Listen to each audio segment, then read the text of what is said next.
Korea itu kayaknya harus hati-hati dengan makannya. Jangan sampai nanti kita berat badannya nambah malah.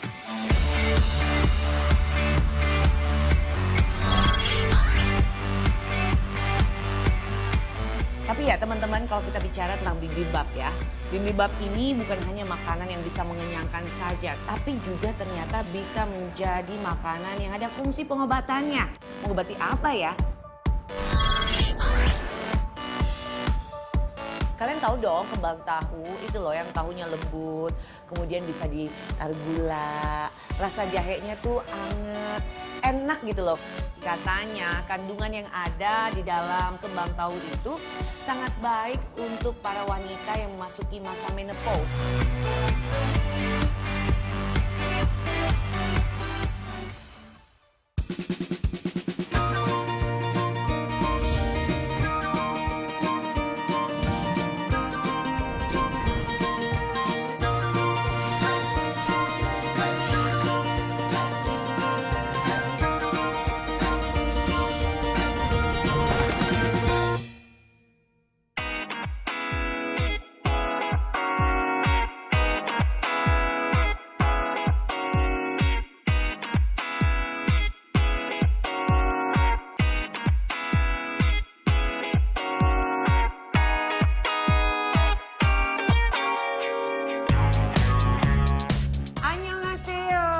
Piye kabare, apa kabar Ngana?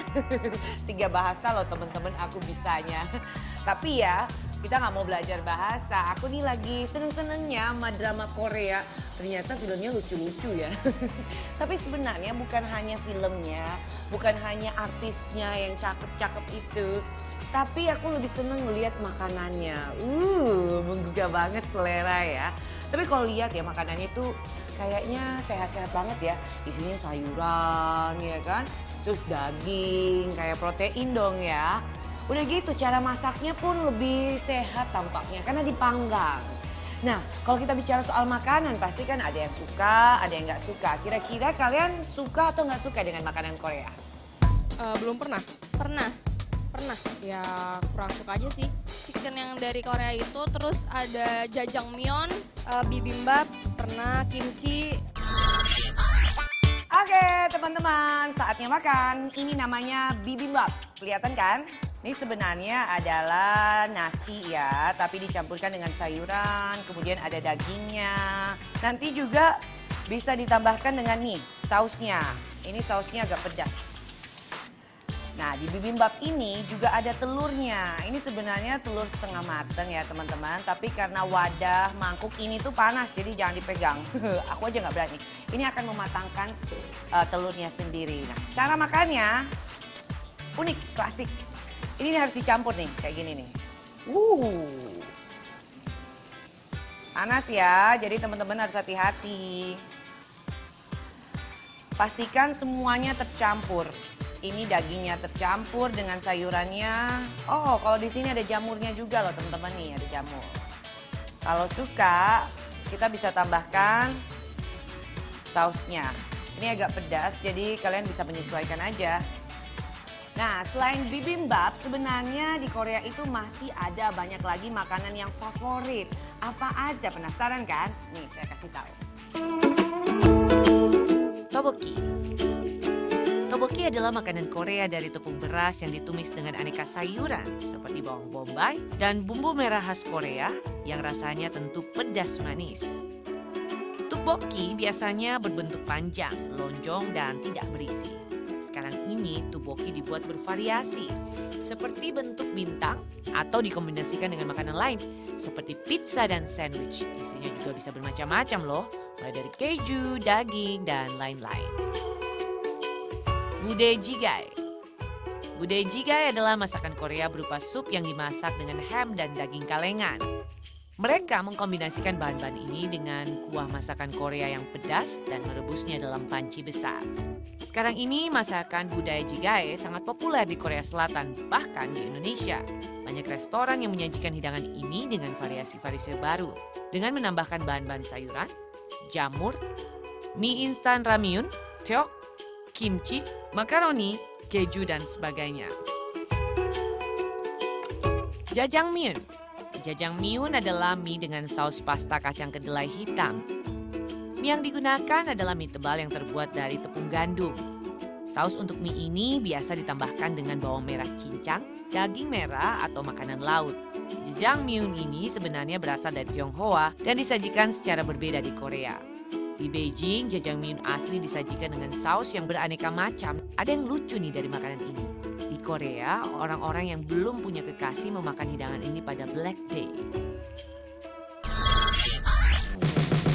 Ternyata banyak juga ya makanan yang enak-enak dari Korea. Boleh juga loh dicoba. Tapi kalau ke Korea itu kayaknya harus hati-hati dengan makannya. Jangan sampai nanti kita berat badannya nambah malah. Tapi ya teman-teman, kalau kita bicara tadi kan saya bahas tentang bibimbap ya. Bibimbap ini bukan hanya makanan yang bisa mengenyangkan saja, karena mungkin nasi ya, karbohidratnya banyak.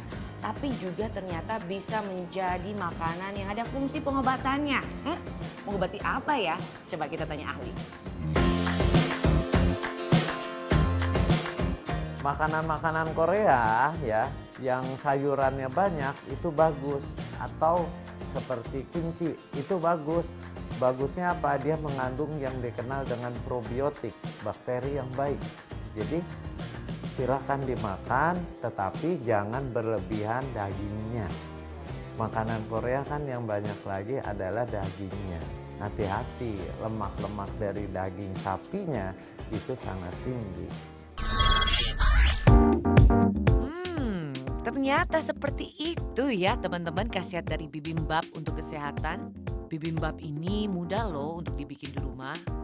Kamu cukup siapkan nasi mateng, tauge, bayam, mentimun, labu siam, wortel, jamur shiitake, daging giling, dan telur ayam.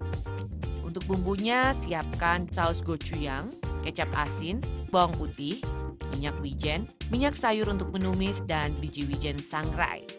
Nah, sekarang cara membuatnya. Panaskan 1 sendok minyak wijen. Masukkan bawang bombay tumis sampai harum. Masukkan daging, sedikit merica dan garam. Masak hingga daging matang lalu tiriskan. Panaskan 1 sendok makan minyak wijen, masukkan wortel. Sedikit garam dan merica. Masak sekitar 1 menit kemudian angkat. Masukkan nasi hangat, susun daging, wortel lalu sausnya.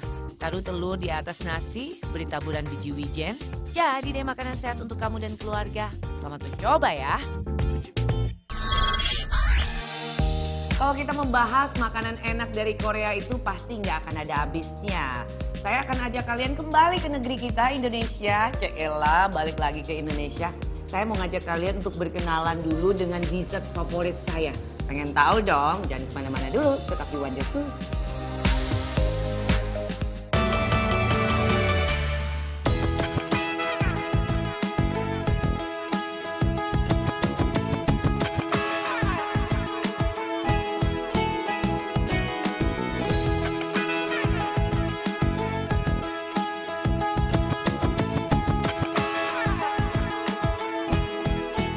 Yang paling utama pastinya makanlah lebih banyak protein dan sedikit karbohidrat. Kamu bisa pilih makanan protein tinggi seperti ikan tuna, telur, keju, selai kacang, daging ayam, dan tahu. Makanan-makanan ini katanya bisa membantu meningkatkan kewaspadaan dan fokus kamu saat bekerja. Kenapa harus menghindari makanan karbohidrat? Alasannya adalah makanan jenis ini bisa menimbulkan efek santai atau penenang. Ini sih bukan fokus kerja, malah bikin kamu jadi ngantuk kan? Selain makanan yang mengandung protein, kamu juga harus menghindari gula dan minuman manis. Karena menurut penelitian, kemampuan tubuh dalam memproses gula menurun pada malam hari. Ada juga yang bilang nih, kalau ngantuk harus minum kopi. Justru hal itu tidak disarankan. Kenapa? Buat yang baru memulai bekerja shift malam, cukup minum 2 cangkir kopi saja. Dan jangan minum sepanjang jam kerja ya. Dan yang terakhir, jangan gunakan makanan sebagai hiburan untuk menghilangkan rasa ngantuk. Pasti buat kamu yang sering kerja malam hari ini, ngemil menjadi kegiatan untuk menjaga rasa bosan kan? Nah, ngemil bukanlah cara yang efektif untuk meningkatkan energi kamu. Malah bisa-bisa menambah berat badan kamu. Ayo, kamu mau pilih mana? Mau sehat atau tidak?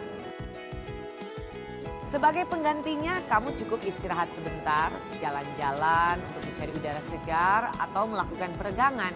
Atau juga kamu bisa tidur selama 10 menit.